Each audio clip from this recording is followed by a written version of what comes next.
Professor Eduardo Portela, o senhor nasceu em Salvador e desenvolveu seus estudos no Recife, onde conheceu Gilberto Freire, que prefaciou seu primeiro livro.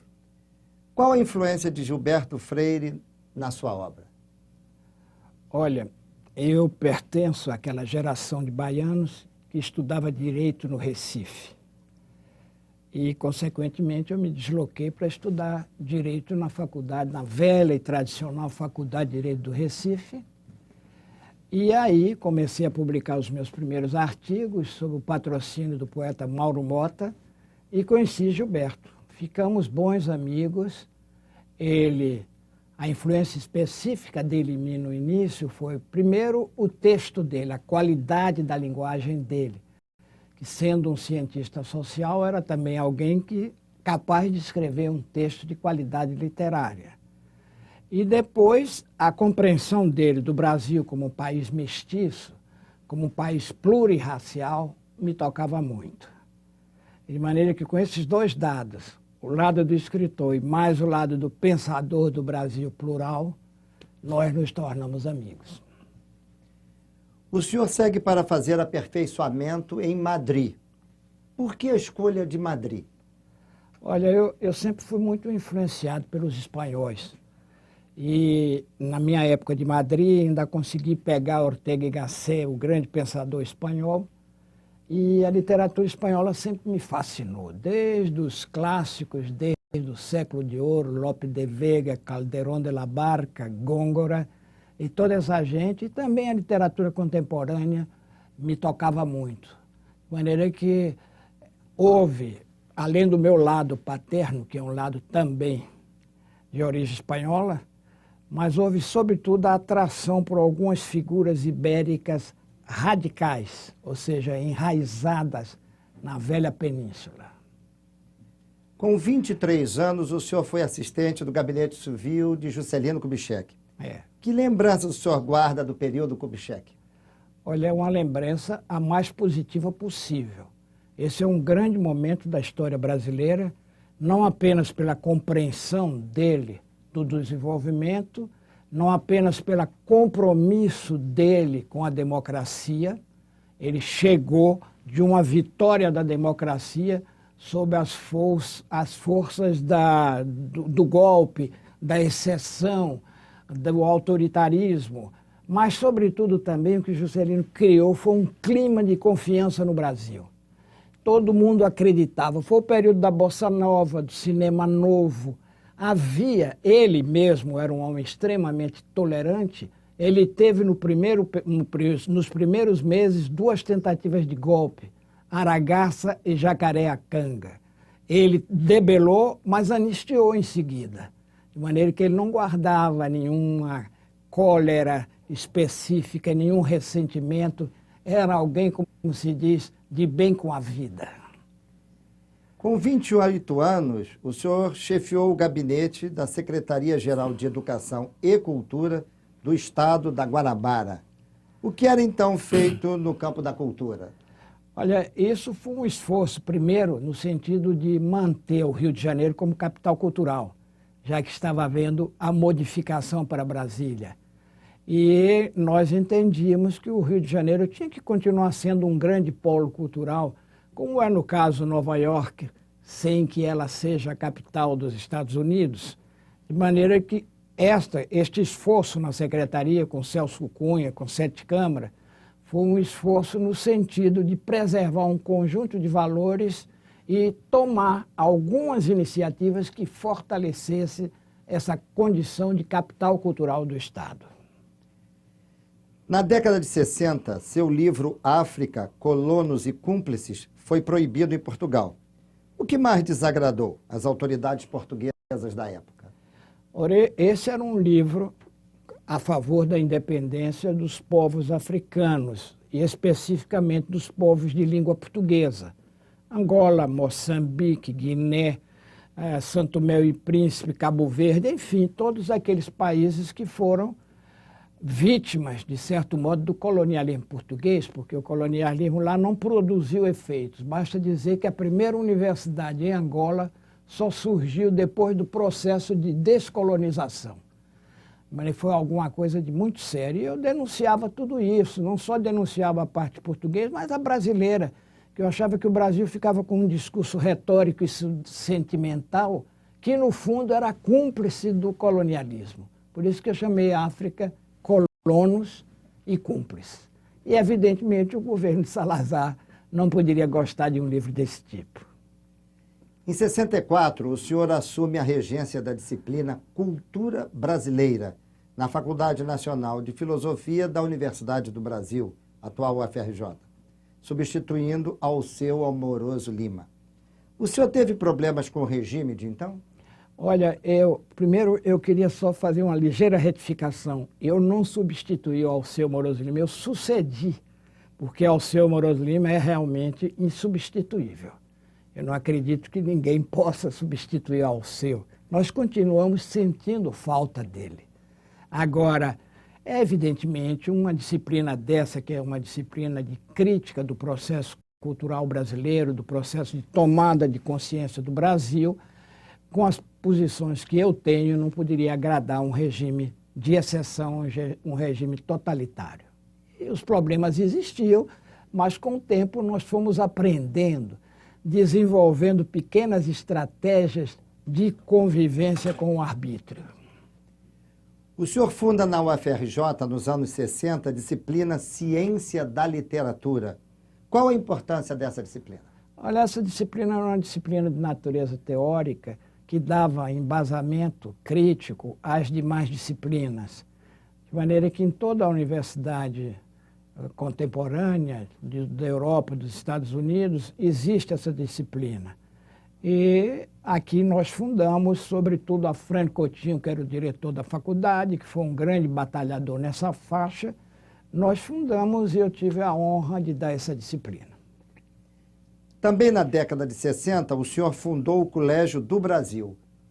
O que é o Colégio do Brasil? O Colégio do Brasil é a consciência de que dentro das estruturas institucionais, governamentais, a sua margem de liberdade, de movimento é reduzida.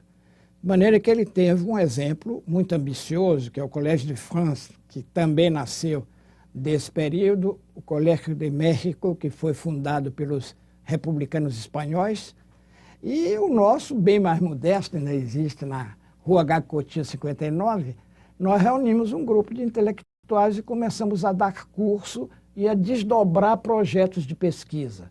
Recentemente eu fiz 2 convênios com a Unesco, um para a instalação da Cátedra Unesco de Economia Mundial e o outro de Cidade e Meio Ambiente. Então essas cátedras desdobram estudos. Agora mesmo nós estamos assinando um convênio com a Universidade Federal do Rio de Janeiro e com isso se pode desenvolver uma ação reflexiva, um esforço de repensar questões fundamentais do Brasil, que talvez numa instituição oficial, pelas injunções de promoção, de composição de quadros, políticas governamentais, políticas de unidade, às vezes a gente não tem a chance de fazer um trabalho com um nível crítico maior. O senhor é fundador da editora Tempo Brasileiro. Por que a editora Tempo Brasileiro incomodou a ponto de ser alvo de uma bomba em 1968? Olha, a editora nasceu da revista Tempo Brasileiro. Em 1962, nós fundamos a revista Tempo Brasileiro, que existe até hoje, é trimestral, está com 43 anos. E, nesta ocasião, nós começamos a publicar livros e passaram a chamar-se Edições Tempo Brasileiro, que era, de certo modo, uma decorrência da revista. E, neste momento, lá pelos idos de 68, nós publicamos um livro do Herbert Marcuse, ou seja, Dialética e Consciência Histórica. E isso, Marcuse estava no auge, era um dos gurus do movimento estudantil de 68, e nos identificaram como alguém muito perigoso. Esse perigo nós não tínhamos constatado, nem imaginávamos, nem pretendíamos, mas era muito a moda da época, esses rótulos, essas etiquetas. Um dia de manhã eu estava na minha casa às 5 horas da manhã, gripado, e fui lá, chamado dizendo que tinham derrubado a fachada. E estava toda a imprensa lá e eu dei uma entrevista responsabilizando intelectualmente pelo crime alguns intelectuais de ultradireita e fiquei bom da gripe depois da entrevista. Conversando com um amigo meu, ele virou e disse assim, olha, a raiva é ótimo para a gripe. De maneira que eu cheguei, dei a entrevista e voltei bom. O senhor afirma que o preconceito confunde participação com engajamento. Patrulhamento é preconceito? Patrulhamento é hiperpreconceito, é um exercício contundente do preconceito, é um desrespeito ao outro. Nós só somos democratas se formos capazes de respeitar o diferente da gente. Se a gente não é capaz de conviver com a diferença, a democracia pode ruir, pode vir abaixo. Em 70, o senhor lança o livro Fundamentos da Investigação Literária, que foi sua tese para professor titular na UFRJ. Qual o papel da crítica para a literatura? Olha, a crítica teve um papel muito importante, mas acontece que progressivamente, na época do Alceu Moroso Lima, na época de Silvio Romero, de José Veríssimo, nós tivemos verdadeiramente grandes críticos. E ela tinha um papel de informação do leitor, de antecipar perspectivas do livro para que o leitor comprasse, lesse ou não.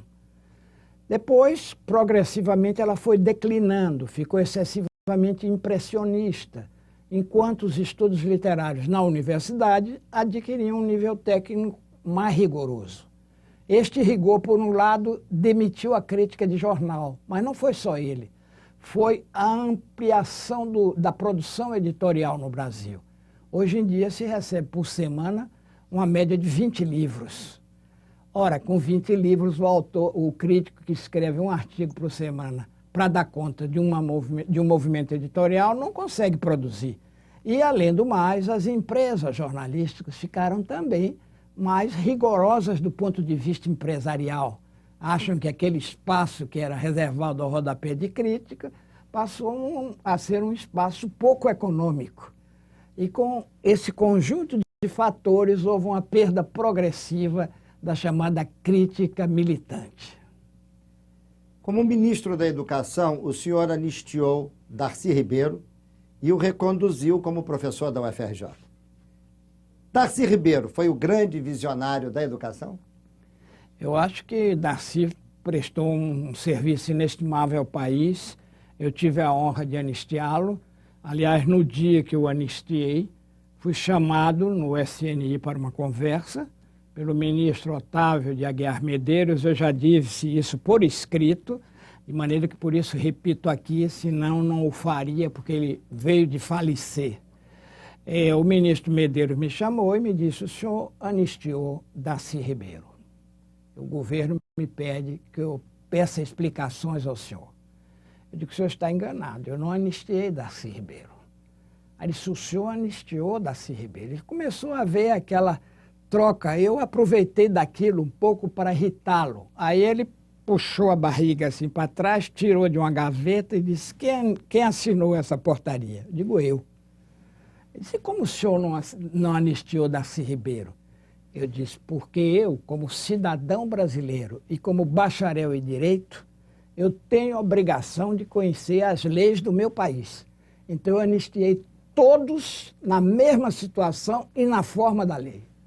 Ou seja, realmente não anistiei só o Darcy, mas todos. E foi sendo um ministro da transição militar, uma transição em que eu não tinha o mesmo timing das estruturas de informação do governo, eu fico muito honrado de ter podido desempenhar essa tarefa de fazer grandes figuras da universidade, da cultura brasileira, voltar à ativa. O senhor afirma que é necessário valorizar o ensino de base para pôr em marcha a inserção social, sobretudo dos jovens, e, obviamente, reduzir as desigualdades econômicas. Nosso atual ensino de base está no rumo certo? Olha, o nosso ensino de base registra insuficiências graves, mas ontem anteontem no Congresso Nacional foi aprovado um fundo para a educação de base. Eu tenho a impressão que esse fundo pode ser um grande momento da educação básica no Brasil, porque no Brasil nós sempre deixamos de lado o próprio Estado. Eu me lembro que eu começava a falar muito em pré-escolar, que na França é excelente, por exemplo, o que eles chamam Petite Enfance, é um curso com os garotos ainda não em idade escolar, mas que é fundamental porque ele decide a sorte da permanência da criança no primeiro ano, onde as taxas de evasão, de repetência, de abandono escolar são enormes. Então não vale dizer, nós botamos na escola tantos. É preciso que bote e que esses tantos fiquem na escola. E se não houver uma preparação pré-escolar, o básico será basicamente atingido. Em 26 de novembro de 1980, ainda ministro, ao ser questionado do Congresso Nacional, o senhor faz a afirmação: o meu lugar é na outra margem do rio. E a mais famosa delas: eu estou ministro, não sou ministro. Ministro, o exercício do poder é áspero para um pensador? Eu acho que sim, sobretudo naquela circunstância, com um poder militar que se despedia, mas sem a convicção total e plena da despedida, se despedia querendo ficar, e ao mesmo tempo com um aparato de segurança que perturbava as mínimas ações, de maneira que houve uma greve na Universidade Federal Rural do Rio de Janeiro, instigada pelo SNI, com a cumplicidade do reitor, e esta greve eu fui contra a posição do governo. Eu fui a favor da posição dos professores, que vinham de 16 anos de silêncio e com direitos bastante machucados. Então eu não tinha alternativa senão do que ficar comigo mesmo, ou seja, com a minha condição de professor, e que eu achava justo, porque depois disso houve greves que eu considero selvagens, e essas eu não apoiei, mesmo estando fora. Mas aquela não, era uma greve historicamente e socialmente justa. Então eu fiquei com os professores, fiquei com a minha condição. E quanto à questão de ser ou de estar, há momentos na vida da gente que a gente tem a impressão ou percebe que o nosso estar conflita com o nosso ser. E, evidentemente, como o estar é uma situação transitória, a gente tem que ficar com o ser e não com o estar. Em 1982, o senhor é eleito para a Academia Brasileira de Letras e recebe a espada de acadêmico do baiano Pedro Calmon, memorável ex-reitor da Universidade do Brasil. Que recordações o senhor guarda de Pedro Calmon? Pedro Calmon era uma figura excepcional, um grande orador, um grande historiador, um homem afável, um protótipo da civilização baiana, da boa civilização baiana.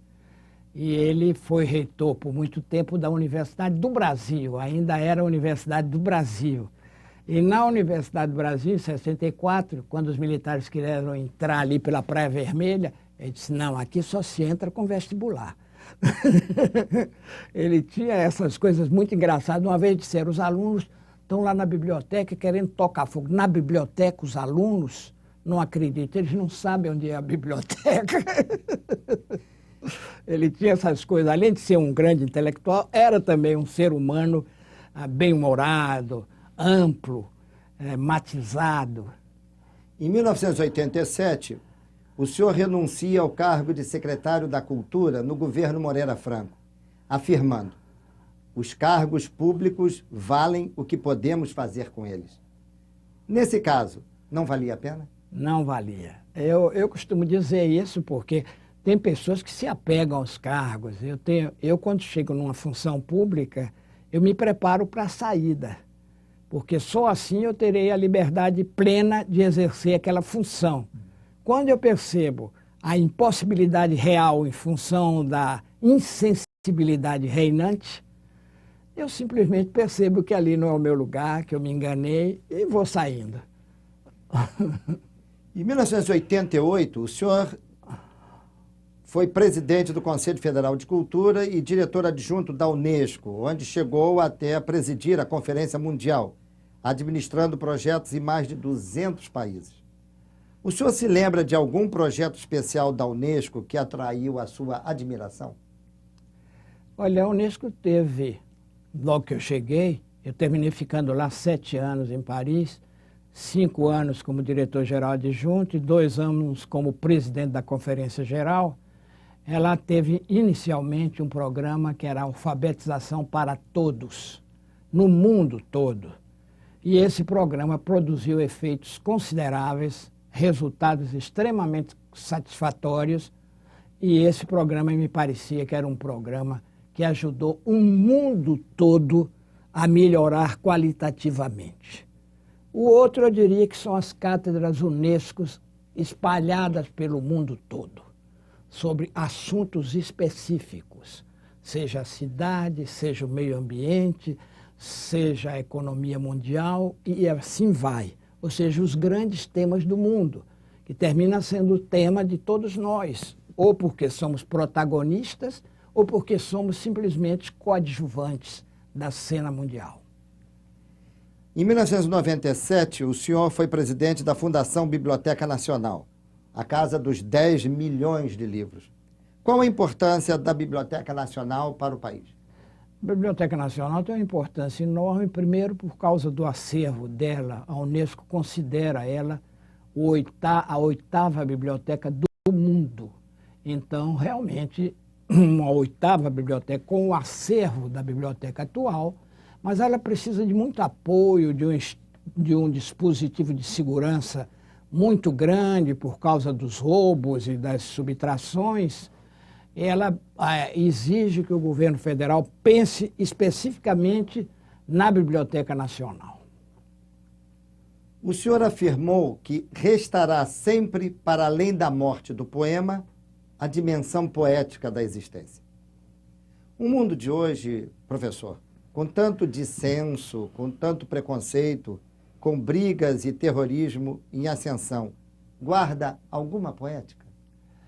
Olha, eu acho que esse momento é um momento em que, exatamente porque as condições são adversas, nós devemos cultivar mais a poesia e a esperança. É quando falta a esperança, quando há um clima de desesperança, é que é fundamental voltar a batalhar pela esperança, porque senão seria realmente o fim da história. E eu não acho que nós estamos no fim da história. Nós estamos começando uma outra história. De maneira que eu espero que tanto o poema como a esperança sejam motores dessa transformação e dessa nova etapa. Outra afirmação sua. Na esfera da cultura é necessário desideologizar sua concepção. A ideologia contamina a cultura? A ideologia contamina tudo. O grave é isso, porque a ideologia é uma visão parcial da realidade. A realidade é muito mais complexa do que diz qualquer ideologia. Ela transpõe os limites ideológicos. Ela, para dar conta da complexidade do real, ela não pode se aprisionar nas grades de uma ideologia específica. Nenhuma ideologia, por mais aberta que seja, é capaz de dar conta da realidade. É por isso que eu sou contra a ingerência da ideologia na cultura e em outras manifestações do comportamento humano. No prefácio do primeiro número da revista Tempo Brasileiro, o senhor afirma: o Brasil somente será solucionado da perspectiva do Brasil. Professor, qual é essa perspectiva? Olha, eu já tive mais segurança em relação a ela. Quando eu assinei esse editorial, isso foi em 62, nós temos aí de trás de nós 44 anos, praticamente, e realmente eu insistia muito numa perspectiva brasileira. Continuo insistindo, mas acho que essa perspectiva brasileira não pode se fechar em si mesmo para não gerar uma espécie de fundamentalismo. Nós temos que criar uma identidade aberta. É isso que é o Brasil e a cultura brasileira, um país de cruzamentos, de intercâmbios simbólicos múltiplos. É essa a nossa característica. De maneira que eu faço votos que o Brasil saiba ser um país cosmopolita, sem deixar de ser um país voltado para o nacional. Ao depor no Congresso Nacional, o senhor afirmou: não sou tema de mim mesmo. Por favor, professor, um tema que mereça a sua atenção. Olha, vários temas merecem a minha atenção. Hoje, o que me preocupa mais é a desigualdade nacional. Nós somos campeões olímpicos. Na Olimpíada da Desigualdade, nós somos medalha de ouro.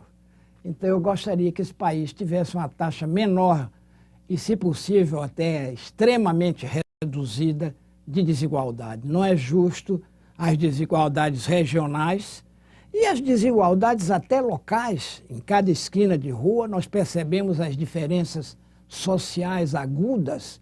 Então, eu pergunto, um Brasil com essa potencialidade toda, como é que suporta, convive e até protege esse tipo de desigualdade? Alguma coisa não está funcionando. No livro No Brasil à Vista, o senhor apresenta o Brasil com prazos vencidos e os sonhos extraviados. Nossos sonhos permanecem extraviados ou estão simplesmente indo ao encontro de outros sonhos? Bom, quando eu disse isso, eu realmente percebi e continuo percebendo que nós perdemos os prazos. Se não tomarmos providências imediatas para corrigir esta defasagem histórica e cronológica, nós estamos sujeitos a ser um país à margem da história. Então eu faço votos para que essa formulação, no momento nada otimista, que eu possa corrigi-la o mais breve possível. Eu farei uma errata com a maior satisfação, mas é preciso que me deem motivos. Nos momentos mais duros da vida, consta que o senhor sempre reage com bom humor e afirma: vamos em frente, nós não devemos ser movidos pelo rancor. Ministro, o que move Vossa Excelência? Olha, primeiro move uma solidariedade humana muito grande e segundo, uma esperança. Eu acho que sem esperança não vale nem a pena viver. É a esperança que nos leva a conviver sem nos abater com um conjunto de adversidades que temos diante de nós. Professor, ministro, acadêmico, gestor público da cultura internacional, Eduardo Matos Portela. O senhor afirma: nós somos o que nos falta. O que falta ao Brasil? Que mensagem o senhor deixa aos jovens sobre o nosso futuro? Eu acho que deve ser uma mensagem de esperança, de conviver com a diversidade e de modificar a adversidade. É fundamental investir na modificação. E esta modificação depende de todos nós. Nós vamos ter uma eleição pela frente. Eu não tenho candidatos, nem faço indicação de nenhum candidato, mas peço que votem para que o Brasil se reencontre com ele mesmo e possa ser uma potência do terceiro milênio à altura das suas tradições, da sua cultura nacional e das suas potencialidades.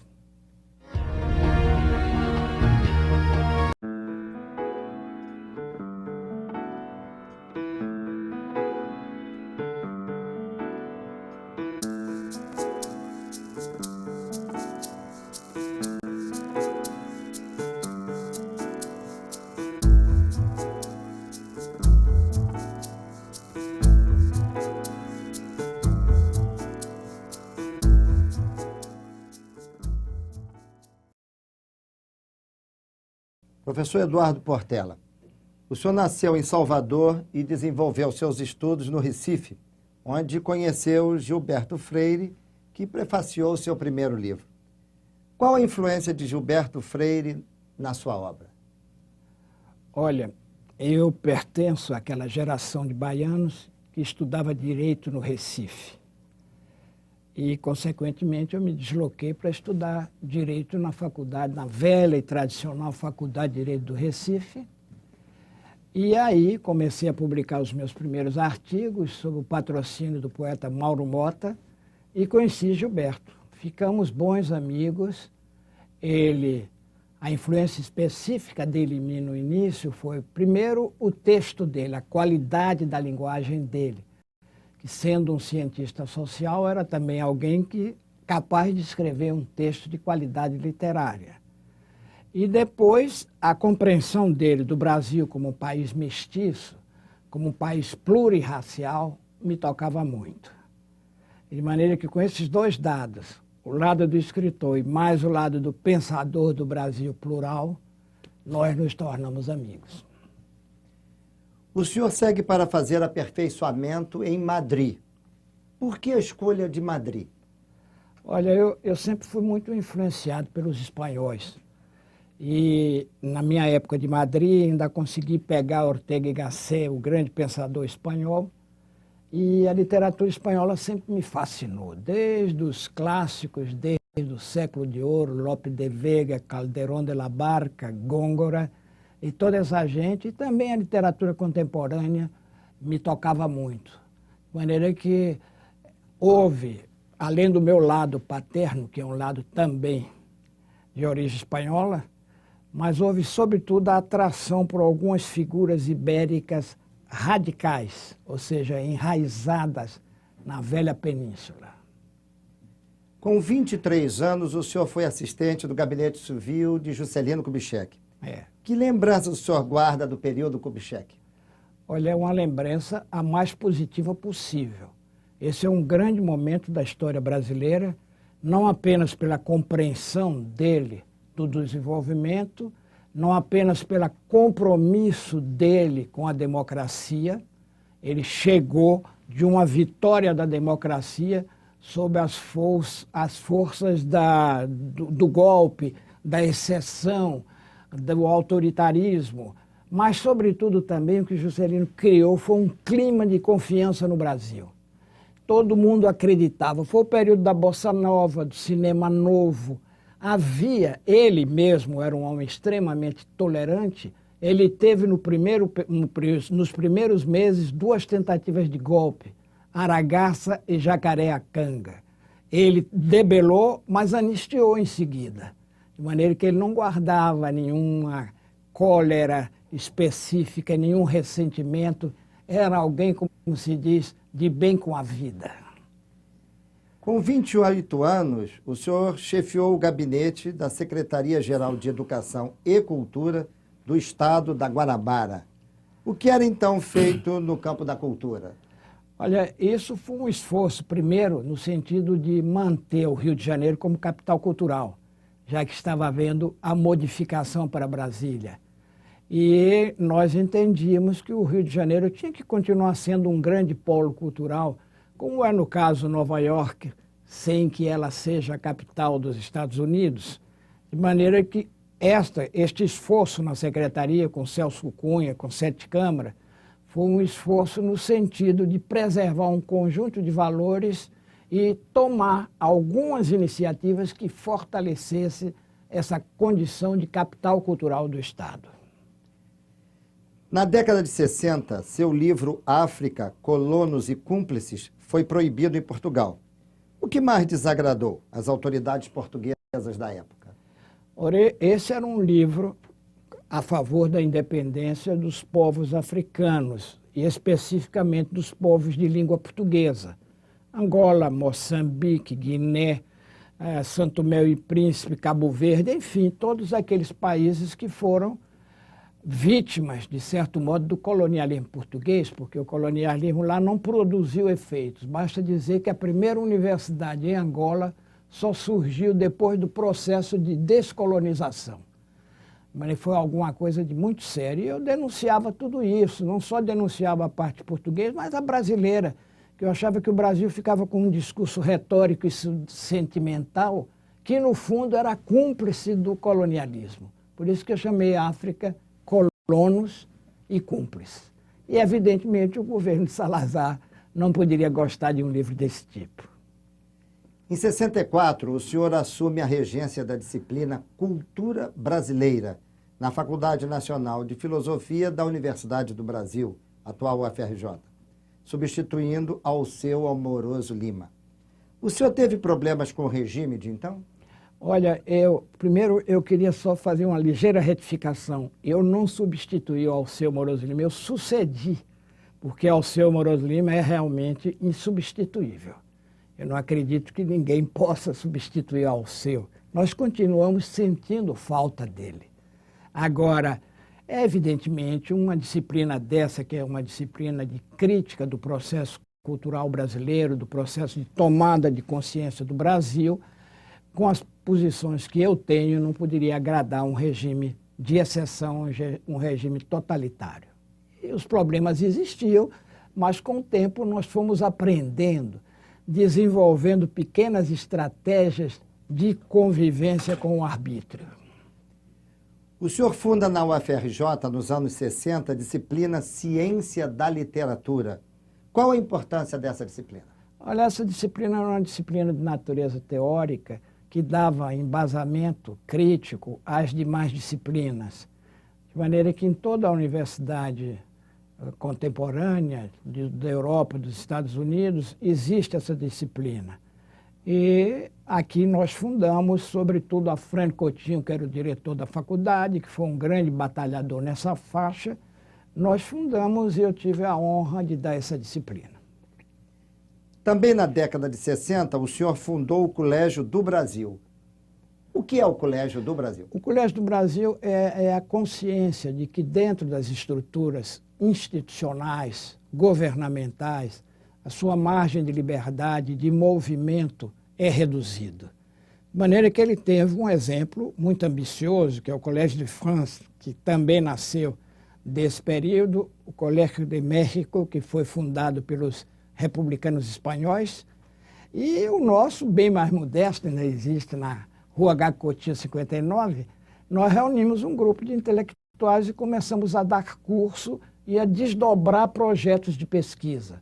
Recentemente eu fiz 2 convênios com a Unesco, um para a instalação da Cátedra Unesco de Economia Mundial e o outro de Cidade e Meio Ambiente. Então essas cátedras desdobram estudos. Agora mesmo nós estamos assinando um convênio com a Universidade Federal do Rio de Janeiro e com isso se pode desenvolver uma ação reflexiva, um esforço de repensar questões fundamentais do Brasil, que talvez numa instituição oficial, pelas injunções de promoção, de composição de quadros, políticas governamentais, políticas de unidade, às vezes a gente não tem a chance de fazer um trabalho com um nível crítico maior. O senhor é fundador da editora Tempo Brasileiro. Por que a editora Tempo Brasileiro incomodou a ponto de ser alvo de uma bomba em 1968? Olha, a editora nasceu da revista Tempo Brasileiro. Em 1962, nós fundamos a revista Tempo Brasileiro, que existe até hoje, é trimestral, está com 43 anos. E, nesta ocasião, nós começamos a publicar livros e passaram a chamar-se Edições Tempo Brasileiro, que era, de certo modo, uma decorrência da revista. E, neste momento, lá pelos idos de 68, nós publicamos um livro do Herbert Marcuse, ou seja, Dialética e Consciência Histórica. E isso, Marcuse estava no auge, era um dos gurus do movimento estudantil de 68, e nos identificaram como alguém muito perigoso. Esse perigo nós não tínhamos constatado, nem imaginávamos, nem pretendíamos, mas era muito a moda da época, esses rótulos, essas etiquetas. Um dia de manhã, eu estava na minha casa às 5 horas da manhã, gripado, e fui lá, chamado dizendo que tinham derrubado a fachada. E estava toda a imprensa lá e eu dei uma entrevista responsabilizando intelectualmente pelo crime alguns intelectuais de ultradireita e fiquei bom da gripe depois da entrevista. Conversando com um amigo meu, ele virou e disse assim, olha, a raiva é ótimo para a gripe. De maneira que eu cheguei, dei a entrevista e voltei bom. O senhor afirma que o preconceito confunde participação com engajamento. Patrulhamento é preconceito? A patrulhamento é hiperpreconceito, é um exercício contundente do preconceito, é um desrespeito ao outro. Nós só somos democratas se formos capazes de respeitar o diferente da gente. Se a gente não é capaz de conviver com a diferença, a democracia pode ruir, pode vir abaixo. Em 70, o senhor lança o livro Fundamentos da Investigação Literária, que foi sua tese para professor titular na UFRJ. Qual o papel da crítica para a literatura? Olha, a crítica teve um papel muito importante, mas acontece que progressivamente, na época do Alceu Moroso Lima, na época de Silvio Romero, de José Veríssimo, nós tivemos verdadeiramente grandes críticos. E ela tinha um papel de informação do leitor, de antecipar perspectivas do livro para que o leitor comprasse, lesse ou não. Depois, progressivamente, ela foi declinando, ficou excessivamente impressionista, enquanto os estudos literários na universidade adquiriam um nível técnico mais rigoroso. Este rigor, por um lado, demitiu a crítica de jornal, mas não foi só ele. Foi a ampliação da produção editorial no Brasil.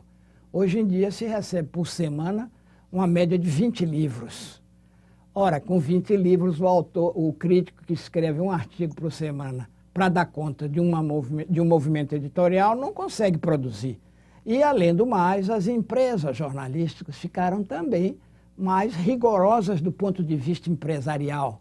Acham que aquele espaço que era reservado ao rodapé de crítica passou a ser um espaço pouco econômico. E com esse conjunto de fatores houve uma perda progressiva da chamada crítica militante. Como ministro da Educação, o senhor anistiou Darcy Ribeiro e o reconduziu como professor da UFRJ. Darcy Ribeiro foi o grande visionário da educação? Eu acho que Darcy prestou um serviço inestimável ao país. Eu tive a honra de anistiá-lo. Aliás, no dia que eu anistiei, fui chamado no SNI para uma conversa pelo ministro Otávio de Aguiar Medeiros. Eu já disse isso por escrito, de maneira que por isso repito aqui, senão não o faria, porque ele veio de falecer. O ministro Medeiros me chamou e me disse: o senhor anistiou Darcy Ribeiro. O governo me pede que eu peça explicações ao senhor. Eu digo: o senhor está enganado, eu não anistiei Darcy Ribeiro. Aí ele disse: o senhor anistiou Darcy Ribeiro. Ele começou a ver aquela troca. Eu aproveitei daquilo um pouco para irritá-lo. Aí ele puxou a barriga assim para trás, tirou de uma gaveta e disse: quem assinou essa portaria? Eu digo: eu. Ele disse: como o senhor não anistiou Darcy Ribeiro? Eu disse: porque eu, como cidadão brasileiro e como bacharel em direito, eu tenho a obrigação de conhecer as leis do meu país. Então eu anistiei todos na mesma situação e na forma da lei. Ou seja, realmente não anistiei só o Darcy, mas todos.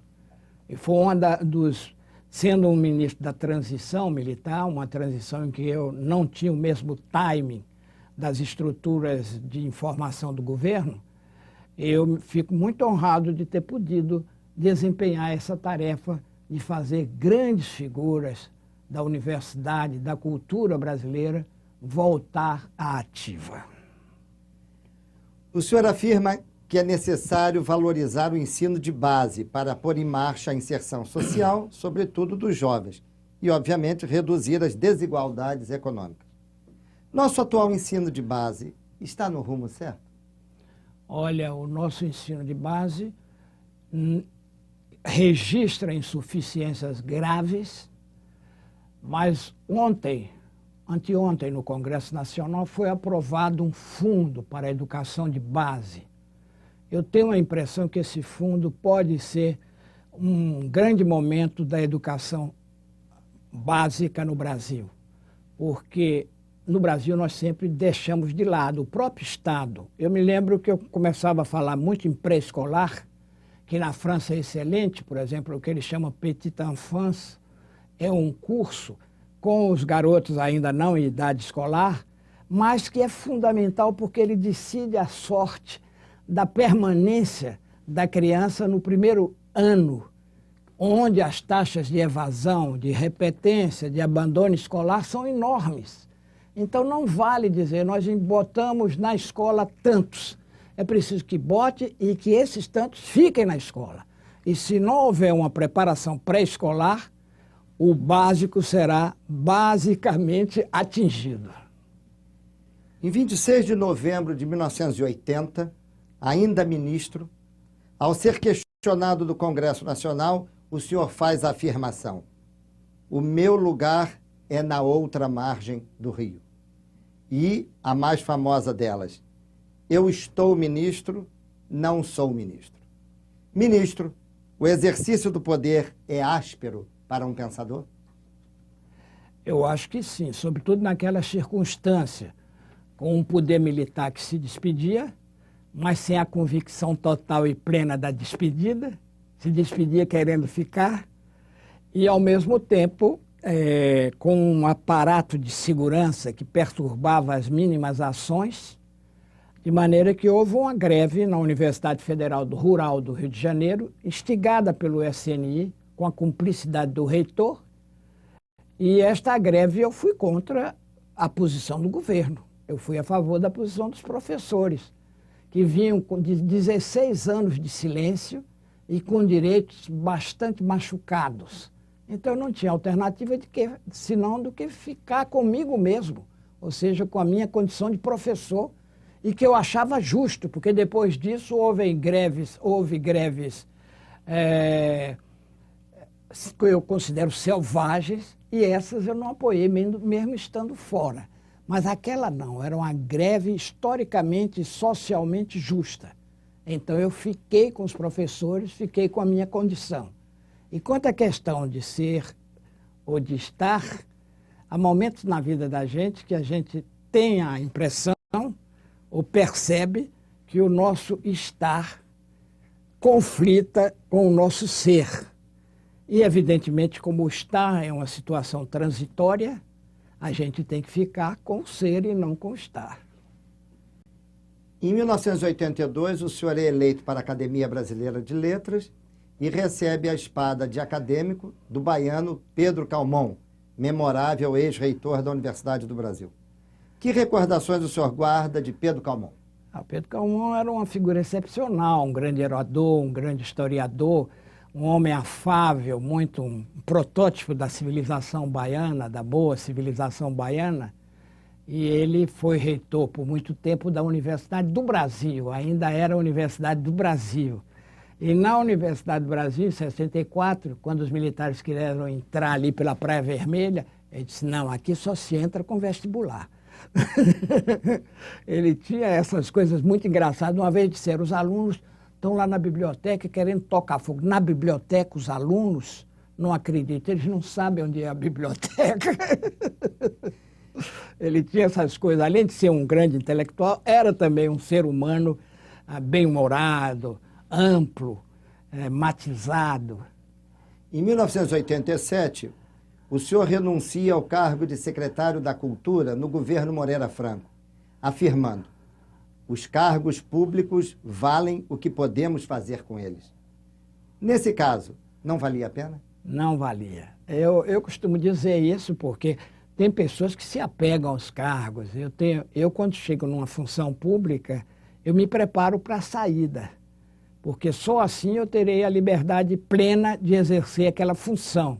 Quando eu percebo a impossibilidade real em função da insensibilidade reinante, eu simplesmente percebo que ali não é o meu lugar, que eu me enganei e vou saindo. Em 1988, o senhor foi presidente do Conselho Federal de Cultura e diretor adjunto da Unesco, onde chegou até a presidir a Conferência Mundial, administrando projetos em mais de 200 países. O senhor se lembra de algum projeto especial da Unesco que atraiu a sua admiração?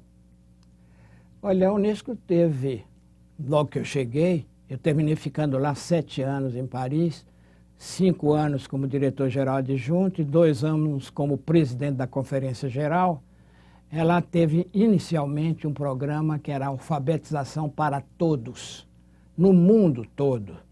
E esse programa produziu efeitos consideráveis, resultados extremamente satisfatórios, e esse programa me parecia que era um programa que ajudou o mundo todo a melhorar qualitativamente.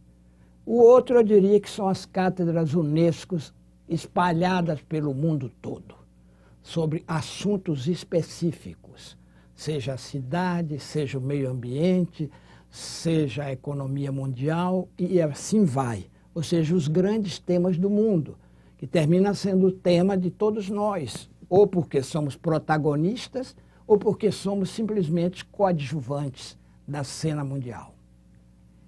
Em 1997, o senhor foi presidente da Fundação Biblioteca Nacional, a casa dos 10 milhões de livros.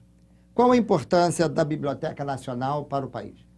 A Biblioteca Nacional tem uma importância enorme, primeiro por causa do acervo dela. A Unesco considera ela a oitava biblioteca do mundo. Então, realmente, uma oitava biblioteca com o acervo da biblioteca atual, mas ela precisa de muito apoio, de um dispositivo de segurança muito grande por causa dos roubos e das subtrações.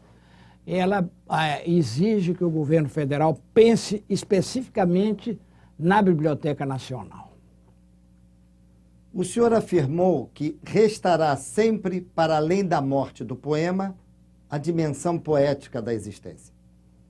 O mundo de hoje, professor, com tanto dissenso, com tanto preconceito, com brigas e terrorismo em ascensão, guarda alguma poética? Olha, eu acho que esse momento é um momento em que, exatamente porque as condições são adversas, nós devemos cultivar mais a poesia e a esperança. É quando falta esperança, quando há um clima de desesperança, é que é fundamental voltar a batalhar pela esperança. Porque senão seria realmente o fim da história. E eu não acho que nós estamos no fim da história. Nós estamos começando uma outra história. De maneira que eu espero que tanto o poema como a esperança sejam motores dessa transformação e dessa nova etapa. Outra afirmação sua. Na esfera da cultura é necessário desideologizar sua concepção. A ideologia contamina a cultura? A ideologia contamina tudo. O grave é isso, porque a ideologia é uma visão parcial da realidade. A realidade é muito mais complexa do que diz qualquer ideologia. Ela transpõe os limites ideológicos. Ela, para dar conta da complexidade do real, ela não pode se aprisionar nas grades de uma ideologia específica. Nenhuma ideologia, por mais aberta que seja, é capaz de dar conta da realidade. É por isso que eu sou contra a ingerência da ideologia na cultura e em outras manifestações do comportamento humano. No prefácio do primeiro número da revista Tempo Brasileiro, o senhor afirma: o Brasil somente será solucionado da perspectiva do Brasil. Professor, qual é essa perspectiva? Olha, eu já tive mais segurança em relação a ela. Quando eu assinei esse editorial, isso foi em 62, nós temos aí de trás de nós 44 anos, praticamente, e realmente eu insistia muito numa perspectiva brasileira. Continuo insistindo, mas acho que essa perspectiva brasileira não pode se fechar em si mesmo para não gerar uma espécie de fundamentalismo. Nós temos que criar uma identidade aberta. É isso que é o Brasil e a cultura brasileira, um país de cruzamentos, de intercâmbios simbólicos múltiplos. É essa a nossa característica. De maneira que eu faço votos que o Brasil saiba ser um país cosmopolita, sem deixar de ser um país voltado para o nacional. Ao depor no Congresso Nacional, o senhor afirmou: não sou tema de mim mesmo. Por favor, professor, um tema que mereça a sua atenção. Olha, vários temas merecem a minha atenção. Hoje, o que me preocupa mais é a desigualdade nacional. Nós somos campeões olímpicos. Na Olimpíada da Desigualdade, nós somos medalha de ouro. Então, eu gostaria que esse país tivesse uma taxa menor e, se possível, até extremamente reduzida de desigualdade. Não é justo as desigualdades regionais e as desigualdades até locais. Em cada esquina de rua, nós percebemos as diferenças sociais agudas. Então, eu pergunto, um Brasil com essa potencialidade toda, como é que suporta, convive e até protege esse tipo de desigualdade? Alguma coisa não está funcionando. No livro No Brasil à Vista, o senhor apresenta o Brasil com prazos vencidos e os sonhos extraviados. Nossos sonhos permanecem extraviados ou estão simplesmente indo ao encontro de outros sonhos? Bom, quando eu disse isso, eu realmente percebi e continuo percebendo que nós perdemos os prazos. Se não tomarmos providências imediatas para corrigir esta defasagem histórica e cronológica, nós estamos sujeitos a ser um país à margem da história. Então eu faço votos para que essa formulação, no momento nada otimista, que eu possa corrigi-la o mais breve possível. Eu farei uma errata com a maior satisfação, mas é preciso que me deem motivos. Nos momentos mais duros da vida, consta que o senhor sempre reage com bom humor e afirma: vamos em frente, nós não devemos ser movidos pelo rancor. Ministro, o que move Vossa Excelência? Olha, primeiro move uma solidariedade humana muito grande e segundo uma esperança. Eu acho que sem esperança não vale nem a pena viver. É a esperança que nos leva a conviver sem nos abater com um conjunto de adversidades que temos diante de nós. Professor, ministro, acadêmico, gestor público da cultura internacional, Eduardo Matos Portela. O senhor afirma: nós somos o que nos falta. O que falta ao Brasil? Que mensagem o senhor deixa aos jovens sobre o nosso futuro? Eu acho que deve ser uma mensagem de esperança, de conviver com a diversidade e de modificar a adversidade. É fundamental investir na modificação. E esta modificação depende de todos nós. Nós vamos ter uma eleição pela frente. Eu não tenho candidatos nem faço indicação de nenhum candidato, mas peço que votem para que o Brasil se reencontre com ele mesmo e possa ser uma potência do terceiro milênio à altura das suas tradições, da sua cultura nacional e das suas potencialidades.